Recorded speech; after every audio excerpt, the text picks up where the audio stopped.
قرآن میں کہیں یہ حکم موجود نہیں ہے، بلکہ قرآن میں تو حضرت سلیمان کے بارے میں آتا ہے کہ ان کے لیے جو جنات جو تھے ان کی غلامی میں وہ تماثیل بھی بناتے تھے، مجسمے بھی بناتے تھے، تو مجسمہ سازی بھی حرام نہیں تھی اس وقت۔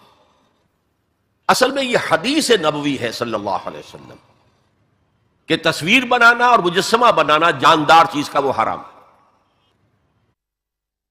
اس وقت تک کیمرہ ایجاد نہیں ہوا تھا، بلکہ ہاتھ سے تصویر بنتی تھی۔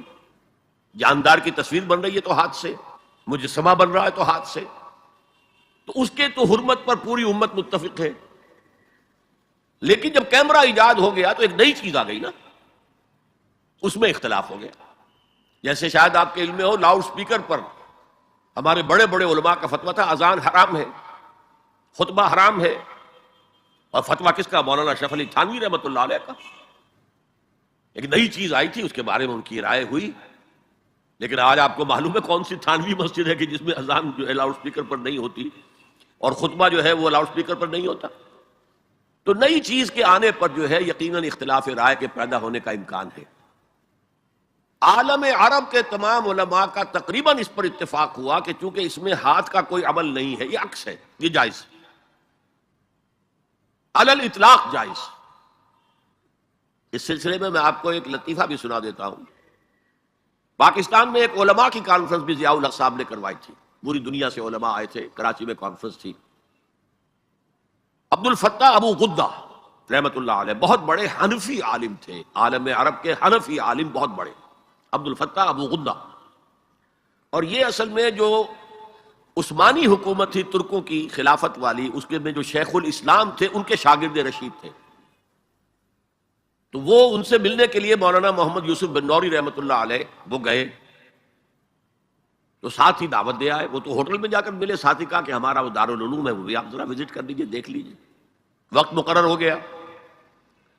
اب مولانا نے بھی اپنے کچھ لوگوں کو بلا لیا، جن میں ان کے داماد مولانا محمد تحسین، ان کے بڑے داماد، سب سے بڑی بیٹی ان کے گھر میں تھی، وہ بھی تھے۔ انہوں نے یہ واقعہ مجھے سنایا ہے، یعنی یہ نہ سمجھیے کہ یہ کہیں ادھر ادھر سے سنا ہوا بات ہے، ایک ایسا شخص بیان کرتا ہے جو اس میں موجود تھا، اور جو مولانا بن نوری کا اتنا قریبی رشتہ دار تھا، ان کا داماد، کہ یہ اب انتظار کر رہے تھے کب آئیں، تو اطلاع ہوئی کہ آ رہے ہیں، آ گئے تو نکلے باہر ویلکم کرنے کی، دیکھا کہ وہ ایک کیمرہ لٹکائے ہوئے چلے آ رہے ہیں۔ اب یہ انہوں نے محسوس کیا یہ اتنا بڑا عالم دین اور یہ کیمرہ، جیسے عام جو ہے لوگ لڑکے بالے لیے پھرتے ہیں کیمرہ، تو اس طریقے سے وہ کیمرہ لیے پھرے، لیکن کیا کہیں، مہمان ہیں، کچھ کہہ نہیں سکتے۔ آ گئے، بیٹھ کر انہوں نے اپنا کیمرہ کھولا اور کہا ذرا ٹھیک ہو جائیے، سورہ اجتماعیہ، میں چاہتا ہوں ایک اجتماعی تصویر ہو جائے گروپ کی، سورہ اجتماعیہ۔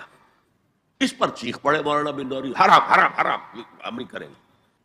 انہوں نے کیمرہ تو بند کیا، لائیے دلیل، حرام ہونے کی دلیل کیا ہے؟ جو دلیل انہوں نے دی وہ کاٹ دی، جو دلیل دی وہ کاٹ دی، جو دلیل دی وہ کاٹ دی۔ آخر میں مولانا بن نوری کو کہنا پڑا کہ ٹھیک ہے یہ حرام نہیں ہے، لیکن یہ خلاف تقویٰ ہے۔ آپ نے کہا ٹھیک ہے، آپ اس پر قائم رہے، خلاف تقویٰ ہے، مجھے اس پر کوئی وہ نہیں ہے، لیکن یہ کہ آپ حرام کہیں گے تو مجھے دلیل دینی پڑے گی آپ